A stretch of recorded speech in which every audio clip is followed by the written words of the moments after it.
Go live. Awesome. Hello, everyone. This is Manny from Heaven's Pantry. We are here for episode 2 of our our very new podcast called Fresh from the Pantry. So we have today our guest Logan Hand, better known as Ryuta, who was one of the top Super Smash Brothers melee players in the entire state of North Carolina. More so South Carolina. But for North Carolina, I'm more top in Project M. But yes.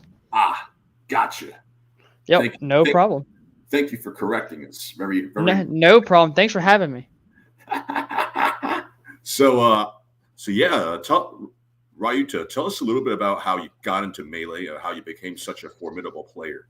Because For Melee, it really started with friends in high school, way back in high school, playing the game, and wanting me to come play with them. And I uh, I played it a lot as a kid, growing up, like most people did. And then I was like, okay, well, I'll try playing. And so for a few years, I just kind of played with my friends, like in high school and stuff like that. But when I got into college, I started thinking, I could actually, try to get better at the game. And I picked up ice climbers because I felt like that would be the easiest way to do that. Um, and I started, just getting better as the years went on, pretty rapidly at first, and then, slowly throughout there. And then I got into Project M a few years back because I met a few people in the community. They were really nice, really welcoming. So I just, I went ahead and went through that and went through the PM scene and went to a lot of tournaments, went to as much as I could, grinded the game, and so absolutely. that's kind of how I would explain that. Grinding is like grinding the game out is so essential for success in the competitive video game industry. I once upon a time I actually was also a competitive player myself, as many people who are watching this stream might know. And really, a lot of it is just having focus, being dedicated, paying your dues, and just Yep. showing up. No, I agree with that 100%. I really do. It's really, really all about consistency, practice, going to tournaments, going to different events, and getting that crucial experience. So, out of all the different people who played Melee with you, played Project M with you during your career, why do you think the ones who stick with the game, and why do you think some people just don't have that drive to get better, become more, become more consistent and actually get the results? Because a lot of people they get bopped their first tournament and they never show Yep. up again. And by the way, I'm sure like we can all admit it. Like your first tournament, you probably got bopped. My Yeah, first, my first tournament, I remember very distinctively. I went 1-2. I won my winners round one match against someone else who was also their first tournament. um, and so yeah, I won my winners round one. It was both of our first tournaments, and after that, I lost the next two matches very heavily. It was not even close. I went out real quick out of that tournament, but it was a lot of fun. It was a great experience. But I mean, to answer your question, the people who stick with the game just have a drive and have a will to want to win and want to get better, and it's fun for them. That's the thing. I feel like with a lot of players, and they become pretty good, it stops becoming fun at a certain point. But the players who are always able to find the fun in the game and understand why they started playing in the first place and why it's fun for them and to continue letting it be fun for them, those are the people who really stick with it for the long haul and want to get better and are able to go to this tournament whether they do well or not.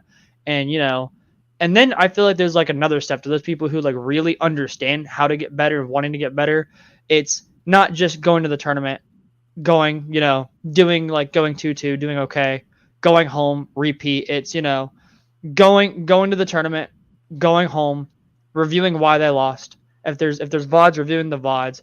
If they lost to a certain matchup, find someone else who plays that matchup to grind the matchup, study the matchup. There's just a lot of levels of things you can actively do, to better yourself. That is outside of the range of just going, showing up, playing, go home, repeat.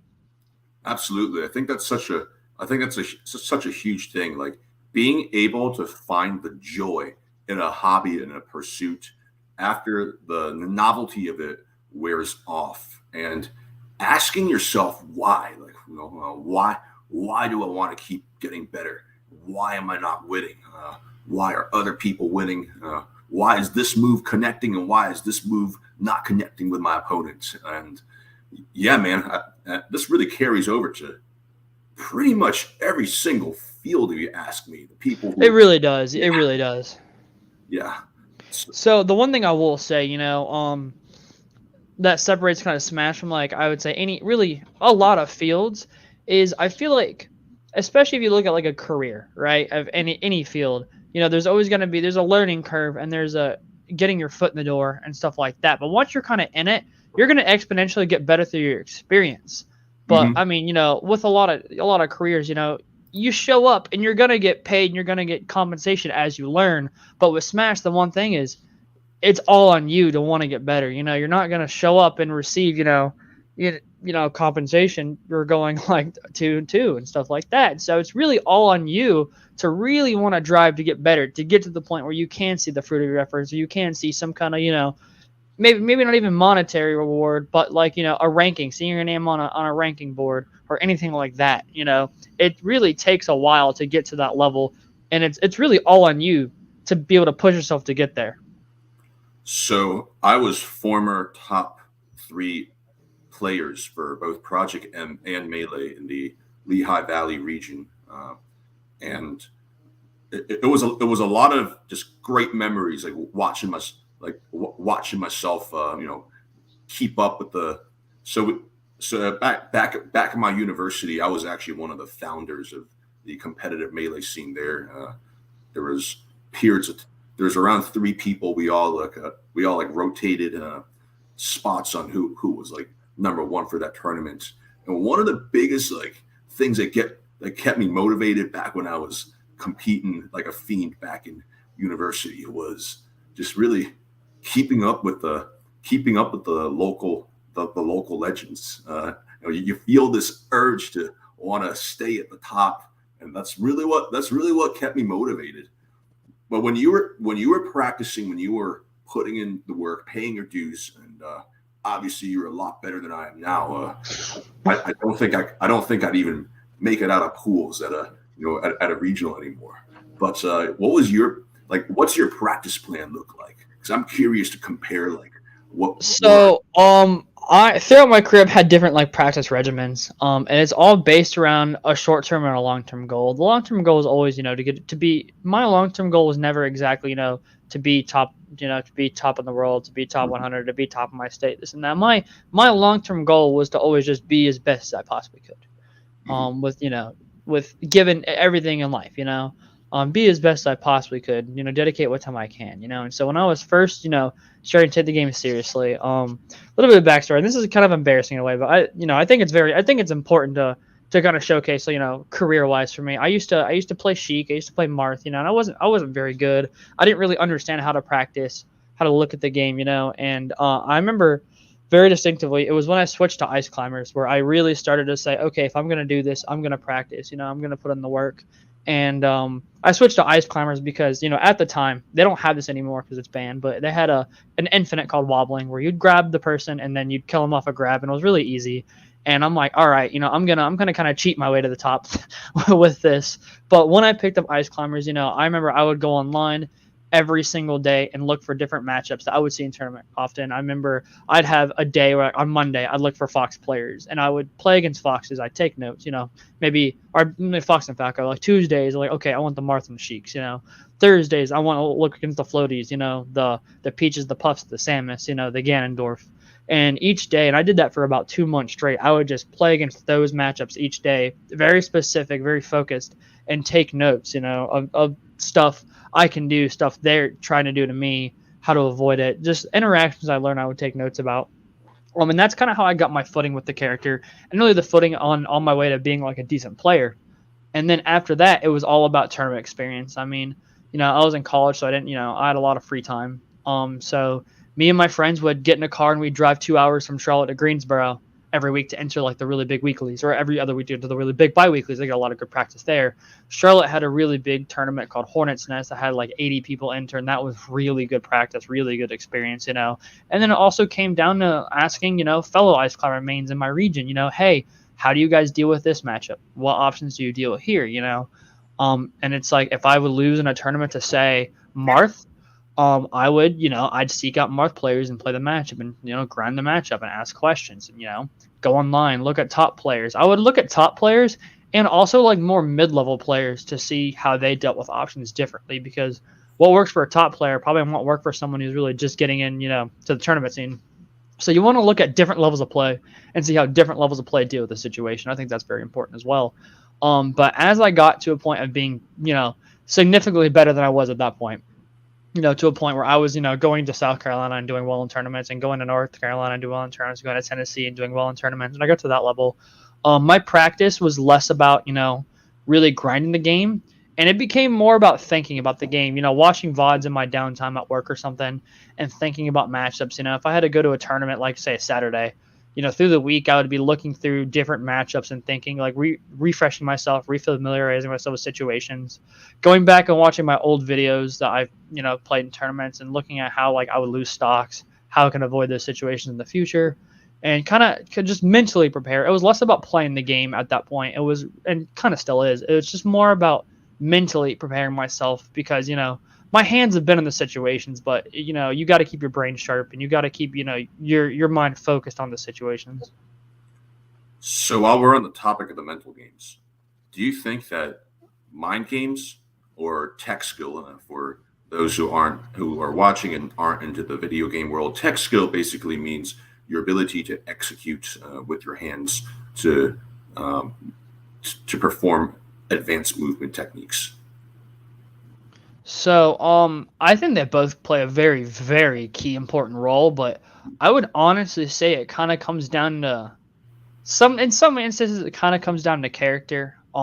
So if you play a very technical character in the game, I feel like your tech skill does matter a lot, because even Like a if you, fox or a yeah, falcon. like Fox, Falco. I mean, like even like Peach has a lot of technical things, because it's like, you know, Pikachu too. And if it's like if you have the ideas and you know where they're gonna be and you know the Let's go correct lower punish. the tier list spectrum. Bowser as well. Bowser's the amount of tech skill you need to. Yeah, I could see that. I mean, yeah, I could see that. It's like the thing about it is, if you know where they're gonna be and you know the right punish, you know the correct option. If your hands can't do it, you're not gonna get that punish.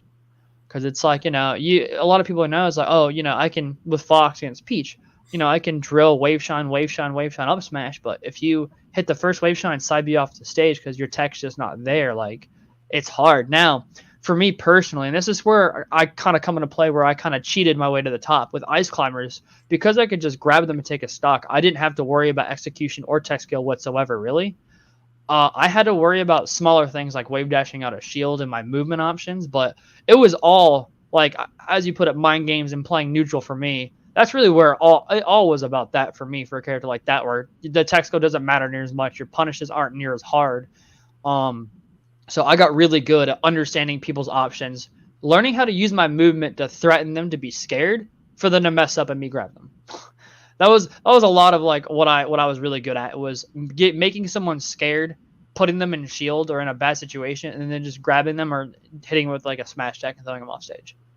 But I really feel like it comes down to character. It also comes down to play style, because even if you play Fox or Falco, you don't have to be super technical about it, because it's like one person can look at a situation and think of a very technical way to punish that situation, and then you have another player who can look at the same situation, think like, oh yeah, I could just full hop back air 3 times in a round, it's gonna get the same thing. So it really comes down to character. Then I think it comes down to play style and the way you think about the character and the way you think about the situations. I think they're both very important, but I feel like it's probably more important for some than others. That's a really interesting way how you broke it down, because when I was competing back in the day, I actually was, one of my limitations is that I have never had really good eye-hand coordination. So I knew that I was inherently restrained in the amount of moves per minute or actions per minute. For those who aren't in the video game industry, APM stands for how many actions you're inputting per minute. So, for example, let's say you're performing a short hop. That's one action. That's literally just pressing the jump button. But Yep. let's say you're performing a wave dash, which involves utilizing the floating mechanics and the gravity mechanics of the game to create some sort of sliding motion that allows you to evade attacks, confuse opponents on on your movement, on which direction you're headed towards. That would consist of multiple actions. Even though you're doing one move, that requires like at least four different controller inputs. So yeah, I knew that I wasn't able to have a very I was never able to master the high actions permitted characters. So what I ended up doing was I picked characters that really capitalized more on mind games, more of mental, the mental side of the game, such as Sheik, Jigglypuff. Also, I did have a pocket ice climbers as well. Yeah. Yeah. So did that play a role in the way you select your characters, like your? Oh, of course it did. It was really funny. I had a running joke from my friends, all the way from high school to like I would say really till 2 years ago. I was really bad at Space Animals and Fox and Falco, because I had I wasn't technical enough. I didn't really understand them, and I played like easier characters. Yeah. So 100%, it definitely kind of affected my character choices going forward. Because even after Ice Climbers, I enjoyed Marth a lot, and he's a very technical character, but more in a different way. He's more about your spacing and your movement and positioning more than like an APM standpoint. Yeah, I played Sheik a lot as well, and she could, she has a lot of easier punishes when it comes to like forward tilt, forward air, Yeah. stuff like that. Her tech chasing is, while it's not APM technical, it's very technical and it requires a very, very, very strict reaction time. Yeah. And there are just times where you feel like you need to make a read, or you really want to guess what they're going to do, but the best option is just to sit there and rely on your pure reactions most of the time. So it's very hard in that situation, but APM wise, it's not a very technical character. I 100% agree. I think that Sheik, Marth, they don't require a lot of movements. They require very like strict, precise movements, and it's a lot of it's I would agree with that. yeah, a lot of it's like timing as well. So I know you're into fitness, and I know Yes. you're into melee as well. How does your fitness life affect your melee life, and vice versa? So, story on that. It was May of last year, about a year and a month ago, is when I really started getting into fitness and really trying to lose a lot of weight and get into shape, and it worked really well for me. But I will say, once I started getting a better diet, better sleep schedule, exercising a lot more, it definitely helped my, Project M and Melee career a lot, because I was more focused in my day-to-day life. I felt better. It was easier for me to go to a tournament and just kind of play and have more stamina, because, I was just in much better physical condition. I feel like that is that's a huge thing, to be in good physical condition for something of that nature. And it helps your mental a lot too. You don't get fatigued as easily. And so that helped a whole lot through that as well. No, that's really fantastic, Rayuta. I think a lot of people fail to remember that we're essentially one. We're essentially just one giant biological machine. If you don't take care of that machine, it not only affects your performance in the physical realm, but also in the mental realm as well. So, would you consider nutrition a pretty important priority for you? Yeah, I do. I do consider nutrition to be a pretty important priority for me as it goes to fitness and anything outside of life, work, and especially when it comes, playing Smash Bros. Because, I've multiple times throughout the years gone to a tournament, after round one, you go down to the lobby and you eat, a huge triple burger from Wendy's, and you go up and you have to play your round two matches, and it's like you're bloated, and it just doesn't feel good. You know what I mean? That's why a lot of people, and I have multiple friends, they won't eat during a tournament because they don't want to have that feeling of being bloated or being tired. When you eat like a lot of fatty sugars and, carbs, you get really tired afterwards. If you like eat like a full bag of chips, you're going to be really tired afterwards. So a lot of people who just won't eat during a tournament because they don't want that feeling. But I feel like if people would, and it sounds as funny as it is, maybe meal prep some things, pack their lunch, bring something, good for you can eat between your rounds. You might not have that feeling, and you might be, more apt to eat during a tournament, but maybe not. Some people, that's just not their thing. I know for me, a lot of times, I don't really eat mid tournaments. I used to not eat like at all mid tournament, so after the tournament, but now I usually pack like an Excalibur in my bag, a few of them, and I'll have those between my rounds if I get hungry, and that's really what I use. So, how do you discover the Excalibur, and why are you such a huge fan of it? So I discovered Excalibur because when I was going through my fitness journey, I wanted something I could eat that didn't have like sugar. It didn't have a lot of just the stuff, and you see like a lot of bars today have. I didn't want something with a lot of calories. And I was able to find Excalibur by looking through bars, stuff like that. What's kind of healthy for you? What's good for you out there? And I like brownies a lot, and Excalibur tastes just like a brownie, but good for you with like no sugar and low calories, and it's great. And I started liking those a lot. And then I uh I got reached out to by on Facebook by Excalibur about sponsorship opportunities, and because of my results, and because of my fitness journey as well, kind of both is a perfect blend. And I from that day on, I've been with the company, as a player, supporting the company and eating Excaliburs pretty much every day. Fantastic. Ryut, it truly is a pleasure having you as a sponsor player. I appreciate it. Like I really look forward to supporting your growth as a competitive esports athlete in any way, shape, or form possible. I think it's I I really think that as a former competitive esports player, I this is my way of staying connected with the community. So, Ryuta, do you have any final remarks or pieces of advice you want to give to people in their fitness or their esports journey? So yeah, a few closing thoughts that I do want to come on here and say.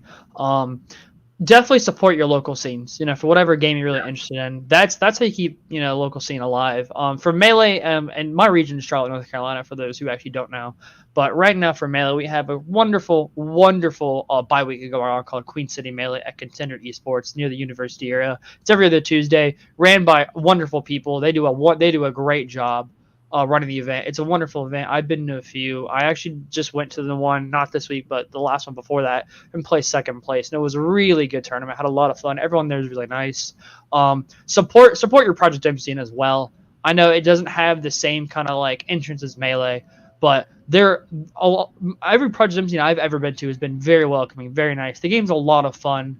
We have a really good tournament in Winston Salem that rotates with Melee, called Shuffle. And they've been having Project Demo. The TO has been doing a lot of great work with that. I encourage people to go to that if you have time. Look into the game as well. They've just recently got like a matchmaking build of net play that's really fun. Um, and the other thing, like with Melee, I do want to say is, even if you're not a fan of it, haven't tried it, I would suggest people try doubles, because I feel like doubles is an underlooked format that's a lot of fun. A lot of depth to it too, and just playing with your friend, or playing maybe just someone else, finding different practice partners to play with, and together is honestly a really cool experience, and that's a lot of fun. As it goes with fitness, I do want to say I feel like it's very important to take a look at yourself sometimes and think, is there more I can be doing to be a hell of a healthier lifestyle? Because I promise you, because I was there, I promise you, it's worth it, and you're going to feel a lot better. And even if you don't go super hardcore into it, or you don't exactly stick with all the hardcore regimens long term, just making slight changes throughout your day-to-day life, maybe cutting out a lot of the sugar intake, or like cutting back on it. Maybe instead of drinking soda or lots of like juices or Gatorade, try like some Gatorade Zero or some more water throughout the day, stuff like that. Just look at your calorie intake and lower it a bit, maybe up your exercise, go on more walks, just put your steps in for the day. That will go a long, long, drastic way in making your lifestyle just feel a lot better, feel better mentally, and stuff like that. So I guess those are kind of my closing thoughts of more of the Smash side and the fitness side, because I feel like they're both very important. They do go hand in hand in a way. At least for me, they definitely did. Awesome. Uh, well, Ryuta, it was truly a pleasure, having you on the podcast today. What social medias can we follow you on? So the only one I really use is Twitter, and my Twitter handle is actually at Prince PrinceRyuta_. Excellent. Well, friends, there we have it. Prince Ryuta, a local legend in the city of Charlotte, North Carolina. This is Manny from Heaven's Pantry signing off. Be well, everyone. Awesome. Have a wonderful day, everyone. Have a great You weekend. too.